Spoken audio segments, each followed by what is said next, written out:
Hello there, my pretty people! How are you all doing today? And today is a very special episode kasi birthday ko! Yes! Kung nakikinig kayo ng mga past episodes natin, nabanggit ko na once or twice na malapit na nga yung birthday ng Tito Alvin nyo, no? And ito na nga, tumanda na naman tayo ng isa pang taon. Kung itatanong nyo kung ilang taon na ako, panoorin nyo yung past 2 episodes. Malalaman nyo doon kasi nabanggit ko yun doon eh. Or stay put ka lang kasi babanggitin ko yan dito mamaya-maya. Pero bago yan, sa mga hindi pa ako kilala, ako nga pala ang inyong birthday boy na si Tito Alvin, your millennial tito na magbibigay sa inyo ng mga opinyon na hindi nyo naman hinihingi. Mga opinyon tungkol sa iba't ibang social concepts and trending issues. And in this podcast, aalamin natin kung anong behaviors ang pretty or petty. If you are watching us from YouTube, huwag niyong kakalimutan to like this video and to subscribe to our channel. Kapag hindi kayo nag-subscribe, hindi na kayo babayaran na may mga utang sa inyo. Eme lang. If you are in Spotify naman, please follow us and give us a 5-star rating. And balik lang kayo sa main page ng podcast natin dito sa Spotify tapos may button dyan to follow. You may also turn on your notifications on YouTube or Spotify para updated ka sa mga bago nating episodes. Please follow our social media pages in Facebook, Instagram, and in TikTok by going to the link you see at the bottom of your screens. Speaking of follow, unti-unti na nating nai-infiltrate ang mundo ng TikTok, no? Kasi meron ako isang video na in-upload sa TikTok, siguro last week, about dun sa previous episode natin about toxic family culture. Sabihin na natin na na-pick up ni TikTok algorithm yung video ay nagkaroon ng konting traction yung video na yan. So as of this recording, siguro meron na yung around 500 to 600,000 views on TikTok. Tapos yung followers natin doon, medyo lumaki na din, no? From just 60 people now up to around 400 people na yata. So in just a matter of days. So kung hindi ka pa naka-follow sa mga social media pages natin, follow nyo na yan after listening or watching this episode. Also, kung medyo malakas ang ingay ng aso sa paligid, dedmahin nyo na lang. Ngayon kasing oras ng pagtahol nila. So, nakikisabay lang tayo sa schedule nila, no? Okay, sige. So, for today's episode, since birthday episode nga to, no, wala tayong story. Hindi tayo magsa-story ngayon. But instead, I'm gonna share with you some of the things I've learned before turning 40 years old. O, ayan, nabanggit ko na kung ilang taon na ako. I-share ko sa inyo ano yung mga natutunan ko, itong past few years from my early adulthood up until I reach the ripe age of 40 years. Ayan. I know naman na lahat tayo ay may natututuhang mga lessons sa buhay as we grow older. Minsan we learn these things from experiences, minsan we learn from other people, minsan madali, pero paminsan-minsan we learn things the hard way. So naisip ko on this episode to share with all of you yung mga bagay na natutuhan ko all these years kasi it might help you din in some way. Simulan natin sa pinakasimple. Ito yung pagkakaroon ng knowledge sa basic life skills. Ito yung mga skills like cooking, cleaning, or household chores, and budgeting. Ayan. So, siguro inisip nyo na sobrang basic naman ng mga to and lahat naman ng tao natututuhan yan. Pero matatawa ka kasi ako personally, meron akong makakilalang mga tao na hindi marunong magluto. Siguro basic, itlog, pancit canton. Pero paglutuin mo ng adobo or sinigang, di nila alam. May kilala din ako na hindi marunong maglaba. May hindi marunong maglaba ng hand wash hindi yung automatic washing machine. May kilala akong ganyan. Na-realize ko na having these basic skills sa arsenal mo ng mga skills will go a long way, especially kung mapunta ka sa isang sitwasyon na you are stripped off of technology or sa isang sitwasyon where you need to be independent. Siguro kakapanood ko to ng mga zombie movies So, tumatak sa isip ko na just in case magkaroon ng zombie apocalypse, ready ako. Handa akong pagtanggol ang sarili ko. Hindi ako mamamatay basta-basta. Pero ang point ko dito is, mawalan ka man ng technology na tutulong sa'yo, babalik at babalik ka sa mga basic skills para mabuhay. Also, nagkaroon din ako ng phase sa life na nakahiligan ko yung camping lifestyle or hiking. So, pag nagka-camping ka or nag-hike ka, etong mga basic life skills na to ang tutulong sa'yo in order to live. Pero more importantly, having knowledge in these basic skills definitely help me live independently. I can say na kaya kong mag-survive mag-isa at hindi nakadepende sa ibang tao. Next, okay, doon tayo sa second. I've learned that time is the most valuable commodity in life. Every second and every minute that passes by is another second or minute that you can never take back. When I was younger, nung bata pa tayo, no, maraming mga bagay akong pinut on hold. May mga opportunities akong pinalampas. Ngayon, sa kakaganyan-ganyan ko, no, ang daming oras ang nasayang and ang ending is wala akong nagawa kahit isa. Before I knew it, huli na ang lahat.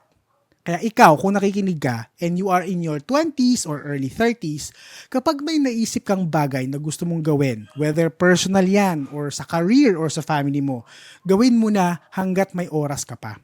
Gawin mo na yan hanggat may energy ka pa. Kapag yung mga yan isinantabi mo for another time or another year, malaki ang chance na hindi mo na yan magagawa. Either makalimutan mo na yan lahat, totally, or mapatungan na yan ng ibang mga bagay. Tapos kapag dumating yung time na gusto mo na siyang gawin ulit, baka it's too late na. Baka malimitahan ka na kasi by the time naggagawin mo yung mga gusto mong gawin, yung mga bagay na pinut-hold mo before, matanda ka na. And physically, baka hindi na kayanin ng katawan mo. Next, in the past few years, I learned how to handle conflicts better. Aminin nyo, kapag you are in your prime years, no, G na G kang makipag-away, hype na hype kang makipagbardahan sa mga tao, whether face-to-face man yan or online. Lalo na online, tapang nyo pag online, di ba? With all my experiences in life, nalaman ko that conflicts are better solved with a calm mind and energy. Kaya nyo yan, calm mind and energy. Charot. Ito, saksi mga kapatid ko dito. Kapag kumakain kami sa mga restaurants dati, tapos pag may maling order, o kaya ang bagal ng service, kating-kati akong magtawag ng manager para manermon, para magreklamo. Kating-kati ako, parang gusto ko lagi nagtatawag ng manager. Hype na hype ako sa ganyan. Taas kaagad ng energy ko kasi feeling ko mas masosolve yung problema kapag nagtaas ako ng boses or nagpakita ako ng superiority. Pero girl, I was definitely wrong. Na-realize ko na people you are having conflicts with will have a higher chance of listening to you kapag kalmado ka. At the same time, ikaw din, you are ready to listen to what they have to say kasi kalmado yung energy mo. Yung utak mo, hindi nagre-race yan. Alam mo yun, handa kang makinig and handa mong sabihin yung mga gusto mong sabihin. Not like kapag pareho kayong nagtataasan ng boses, pareho nyong pinipilit yung mga point nyo, and pareho kayong hindi nakikinig sa isa't isa, ang ending, hindi na-solve yung conflict nyo. So kung darating man yung point na meron kang hinaharap na conflict, hinga kang malalim and kalmahan mo lang yung sarili mo. Habang tumatanda ka na, marirealize mo na it's not actually worth your energy para pagtaasan ng isang tao ng boses, para mang-away, para manggulo. Alam mo yun, marirealize mo na you need to conserve your energy for better things. Next, sa listahan natin, the past few years as I grow older, lalo kong nakikita yung importance ng health and wellness. 2 decades ago, I'll admit, wala akong paki sa mga health na ganyan. Wala akong pakialam sa katawan ko and my well-being. Nabanggit ko nga sa previous episodes na may point ako in life na masyado akong ma-party, mag-gimmick, every week, minsan kahit work day, to 2 bats. Alam niyo yan, term na 2 bats. To 2 bottles na magiging isang case ng beer, ganyan. Hindi ko alam kung ano yung gusto kong patunayan during that time, pero kahit hindi ko na kaya, inom pa. Go lang tayo dyan, kahit blurry na yung paningin ko, inom pa tayo. Hindi ko sinasabi na, kids, huwag kayo mag-party, tigilan nyo yan, no? Hindi maganda yung nagpa-party-party, tag-iinom-inom kayo. Hindi ko sinasabi yan.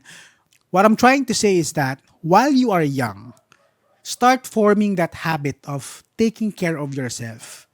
Hindi naman masama ang gumimik, or pumarty, or makapagwalwalan every now and then. Kasama naman talaga ang pakikipag-socialize sa pagtanda. Pero as early as possible, start making that habit of eating healthy food or creating a schedule for exercise or pag-stop sa mga bisyo. Start making that habit of eating healthy food or creating a schedule for exercise or pag-stop sa mga bisyo kung meron man. Kasi sinasabi ko sa inyo, kapag nakasanayan nyo na yung mga bagay na yan that destroys your body, mahihirapan kayong i-let go yan pagtanda nyo. At ang mangyayari, magde-develop kayo ng mga sakit-sakit kasi hindi nyo inalagaan yung sarili nyo nung bata pa kayo. Ito, quick sharing lang. Hindi man nangyari sa akin to or sa immediate family ko, pero I know someone na during her younger years, ang hilig niyang mag-soft drinks. As in, lahat ng meals niya, kulang na lang pati breakfast, magso-soft drink siya. So, alam mo yun, kasanayan niya, everyday, hinahanap-hanap ng katawan niya yung soft drinks. Hanggang sa pagtanda niya, nagkaroon siya ng complication sa, di ko na po sa liver or something internal eh. At pinagbawalan na siya mag-soft drinks. Alam mo, hirap na hirap siya. Feeling niya mamamatay na siya pag di siya nakainom ng soft drinks. Alam mo yun, yung habit na ginawa niya nung bata pa siya, ngayon hirap na hirap siyang i-let go kung kailan importante na siyang i-let go. So, ang advice ko sa inyo, mga younger generation, okay lang namang gumimik, okay lang namang may bisyo ka ng konti, okay lang magpuyat, okay lang namang uminom. Basta, isabay niyo yung habit of, or magsabay na kayo ng habit of taking care of yourself. Para as early as now, pwede nyo nang i-maintain. Hindi na kayo mahihirapang mag-let go ng mga bad things at mag-adapt ng mga new things to improve your health.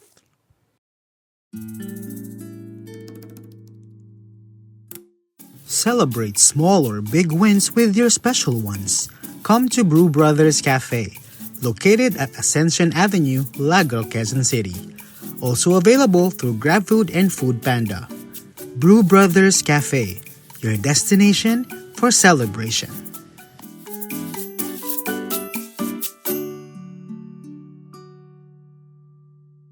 Ngayon, next ating list ng mga sermon.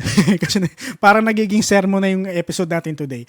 Pero in the recent years, I was able to better understand my emotions, my behaviors, values, and thoughts. I was more self-aware of these things. Understanding my values and my emotions, I was able to make better decisions in life. Not only that, I was able to make my relationships with other people stronger kasi I'm aware of how my words and my actions will affect the people around me. Kung ikaw yung tipo ng taong sasabihin ng lahat ng bagay na nasa isip niya. Okay? Kung ano yung nasa isip mo, sasabihin mo. Wala kang filter. Gusto mong sabihin yung lahat ng bagay na nasa isip mo without thinking how it will affect everyone around you. Well, you may want to start stepping back and do some self-reflection. Hindi masama to voice out your thoughts. It is not wrong to do what you want to do. But before you say anything or do anything, self-reflect ka muna. Is this the right thing to do? Is there a better way to say this? Alam niyo four-way test? Yung mga Rotary Club na ganyan. Nung nakikita ko yan, parang kala ko wala lang eh. Pero habang tumatanda ka, marirealize mo, dapat itong mga tanong na to tinatanong ko sa sarili ko before I do anything. Bago ko ba siya sagutin? Is that the right thing to do? Is there a better way of saying this? Things like that. By doing this, hindi lang mag-i-improve yung relationship mo with other people, but it will help you as well to know your strengths and weaknesses and know your behavioral patterns. And by the end of the day, know yourself even better. The earlier you understand and know yourself better, it will be easier for you to communicate to other people in the long run. It will be easier for you to make decisions in life. Now, i-next natin dyan sa ating listahan ang salitang inggit. Okay, sabi nila, money is the root of all evil. Para sa akin, inggit is the root of all evil. Hanggat meron kang inggit sa katawan, yan ang magiging catalyst mo to do wrong things. Huwag kayong malito sa difference ng inggit at inspiration ha. Maraming tao nalilito dyan kasi naiinggit pero sasabihin nila, hindi, ni-inspire lang ako sa kanya. Inspiration ko yan, ganyan-ganyan. Kaya naiinggit ako sa kanya. May difference yon. Meron lang thin line that differentiate those two words. But if you're gonna look at it on a general perspective, inggit has the potential to be destructive. Not just to other people, but also to yourself. Inspiration, hindi magiging destructive yan. Mostly magiging positive ang magiging reflection yan sa'yo. But inggit can either be a positive thing or could lead to a positive thing, but sometimes it's a negative thing. Nung mga nasa 20-ish years old pa ako, say sabihin ko na 2 decades ago, okay, madalas akong mainggit sa mga friends kong may mga jowa na.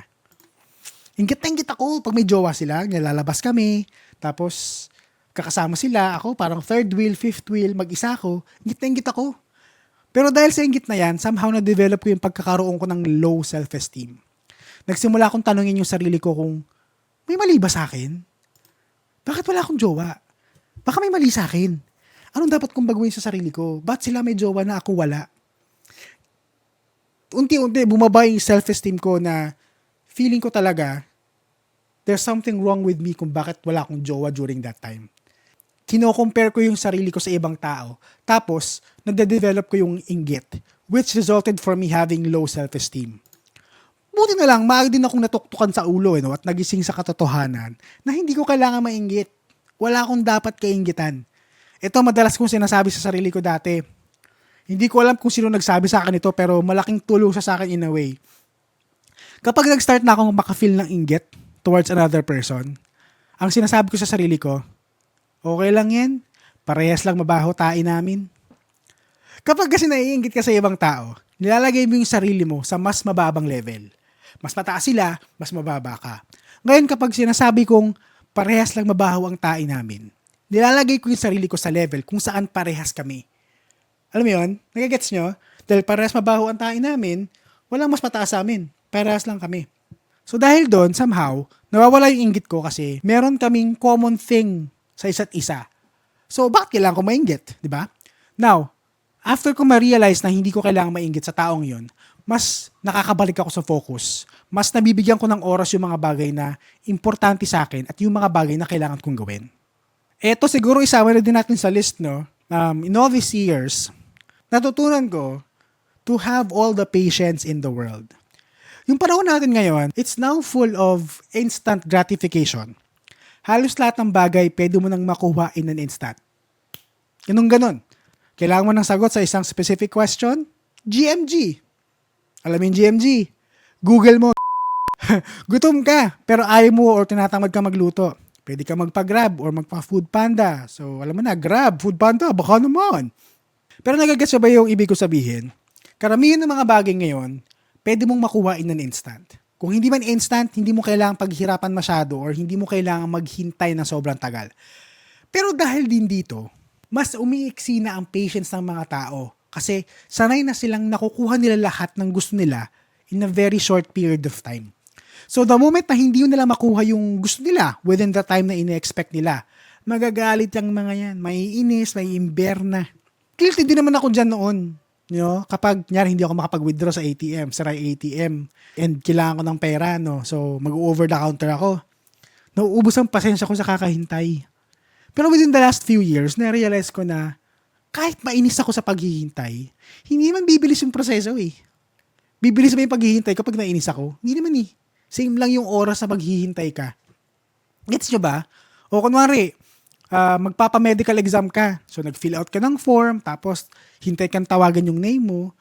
Alam naman natin na ang bagal ng proseso sa mga ganyang medical exam, no? Sa mga clinics, saka sa hospitals. So kung maiinis ako dahil mahaba ang pila or ang tagal tawagin ng name ko, sinong talo? Di ba? Mas mapapabilis ba yung paghihintay ko pag nainis ako? Hindi naman eh. Inimberna ko lang yung sarili ko. Yung ibang tao hindi naman nainis. Ako lang. So because of this, natutuhan kong mas maging pasensyoso at mas maging forgiving sa mga bagay-bagay around me. Pero siyempre, case-to-case basis yan ha. Hindi man lahat ng bagay pagpapasensyahan mo. Kung ginaagrabyado ka na talaga, as in talagang sobrang agrabyado ka na, kailangan mo paglaban ng sarili mo. Pero yung mga bagay na like paghihintay sa pila, be more patient. No? In general, dahil hinahabaan ko yung patience ko, again, mas kalmado ako at mas meron akong peace of mind. Eto, last na sa ating list. I learned to always do what I love the most. Nako, Tito Alvin, narinig ko na yan. Wala na bang iba? Wala na bang bago? Exactly my point. Exactly my point. Lagi niyong naririnig yan kasi it works. Gumagana yung advice na yan sa madaming tao, kaya lagi din siyang ina-advise ng iba. While you are still young and you have more time on your hands, hanapin niyo yung mga bagay na magpapasaya sa'yo during that time. Take note, as you grow older, yung mga bagay na magpapasaya sa inyo ay pwedeng magbago, pwedeng maiba. So during that time, try to uncover what you love and focus your energy towards that. Dumating man yung oras and panahon na ma-outgrow mo yung bagay na ginagawa mo ngayon at mag-move on ka sa ibang bagay, wala kang pagsisisihan. Walang regrets. So kung ang hilig mo ngayon ay performance arts, gusto magsayaw-sayaw, no? Push mo, gawin mo yan. Mag-TikTok ka. Gawin mo yung mga ganyan-ganyang sayaw sa TikTok, ganyan. Wala makakapigil sa'yo. Try mong i-develop yung skill na yan if that's what makes you happy. Hindi mo alam kung anong mangyayari sa'yo in the future and wala ka na din magagawa sa mga nangyari in the past. Pero mas may control ka sa kung anong nangyayari sa'yo in the present. In the now. Kung masaya ka sa ginagawa mo ngayon, go. Tuloy mo lang yan. As long as wala kang ginagawang illegal, huwag mo hintayin na dumating ka sa ganitong age, ni age to tulad ko, tapos sasabihin mo sa sarili mo na, sana pala ginawa ko to nung bata pa ako. Ba't di ka to ginawa noon? Sayang yung opportunity. For me, siguro may mga bagay na somehow pinagsisisihan ko na hindi ko ginawa. Pero for the most part, nagawa ko naman yung mga gusto kong gawin when I was younger. Nagawa kong maging trainer sa corporate world, no? Kasi passion ko talaga ang training. Mahilig ako magsayaw. So, naging dancer ako ng college. Naging official dancer ako ng school noon. Nagpa-perform kami sa iba't ibang mga hotels, iba-ibang mga functions, yan. Ngayon, I'm fulfilling my dream to become a podcaster kasi nga, gusto kong kumuda ng kumuda. Namiss ko yung pagiging trainer ko na nagsasalita 8 hours a day. So ito, nagpa-podcast ako ngayon. Yes, I have a few regrets here and there, pero I'm happy to do what I am doing right now. O siya, parting words ko na lang sa inyo. While you are still young, learn how to appreciate things that you already have and seek the things that will bring you happiness in life. If the opportunity is already knocking at your door, grab them.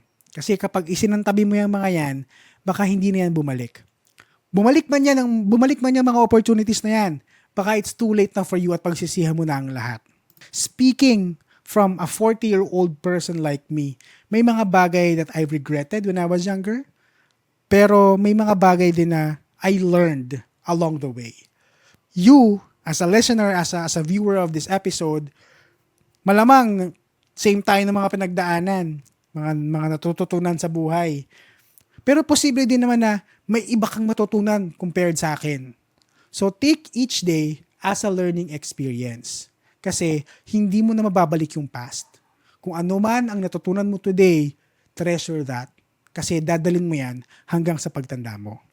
And we will end the episode right there. Kung nagustuhan mo at na-entertain ka ng episode na ito, feel free to share it with your friends and don't forget to tag us in all of your social media posts. Huwag na din kayong mahiya to follow our Facebook page, Instagram, and in TikTok by going to the link you see at the bottom of your screens or just go to linktr.ee/prettypettythepodcast. If you have thoughts about the topic or insights about the podcast, leave your comments on our YouTube video or by answering the Q&A portion in Spotify. You can also show your support to our podcast by reacting or commenting sa ating mga social media posts. If you are a brand looking for partnership and collaboration, please send us an email at prettypettythepodcast@gmail.com. And with that, lagi nating tatandaan to always stay pretty at wag maging petty. Happy birthday, Tito Alvin! Bye-bye!